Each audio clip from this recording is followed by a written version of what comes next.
السلام عليكم ورحمة الله وبركاته. أنا أخوكم في الله العبد أشرف علي حكيمي. اليوم أبين قصة واضحة بلغة عربية إن شاء الله تعالى، وموضوعه ربيع في قلبي، أي أعني الفصل الربيع في قلبي. فيا إخواني الكرام، هاتوا إلى قصتي الآن. أشرع قصتي إن شاء الله تعالى. ربيع في قلبي. الربيع كلمة لذيذة معجبة تتلذذ بها الألسنة وتتمتع بها الأفئدة، لا سيما في دولتنا أراكان. لا أعرف جيدا أن فصل الربيع هل يوجد في كل بلد من العالم أم لا.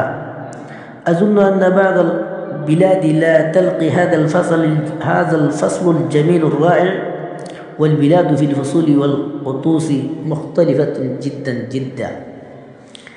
هذا الفصل الربيع يحبه الكل وينتظره في قرار القلب، ويستمتع بقدومه ويرسمه بفرشه بديعة، كل في عمله وإبداعاته. الشاعر في شعره، وكاتب الأنشودة في نشيده، والقاص في قصصه، والروائي في رواياته، والفنان في فنونه، كل يرسمه بما يراه. والله البديع الفنان أيضا رسم الربيع بفرشة قدرته بألوان متنوعة، رسمه بتفتح الأزهار وتغريد الطيور في الأغصان، وخضرة الأرض بلون العشب ونمو النباتات واعتدال المناخ، وتنشط الحيوانات بعد الثبات في بعض البلاد. ولكن عندي ربيع آخر لا يعدله، أي ربيع في أي بلد كان لا يعدله ربيع رسمته في السطور. أعلاها هذا ربيع في قلبي، ربيع في حديقة النبوة والرسالة عليه الصلاة والسلام. هذا ربيع كامل خاتم، لا ربيع بعد هذا الربيع، لا خضرة بعد خضرته، ولا تفتح بعد تفتحه، لا جمال بعد جماله تفتح بعد.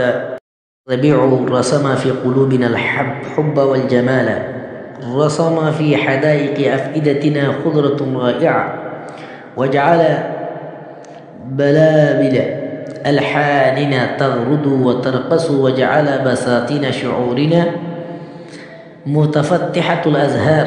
رسم في حياتنا البهجة والبسمة.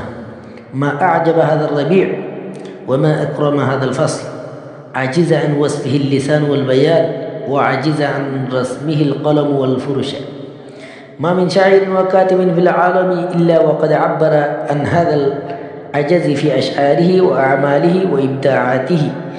فلله در القائل حسان بن ثابت رضي الله تعالى عنه، شاعر الرسول صلى الله عليه والسلام: وأحسن منك لم ترى قط عيني، وأجمل منك لم تلد النساء، خلقت مبرعا من كل عيب، كأنك قد خلقت كما تشاء. صلى الله عليه وسلم.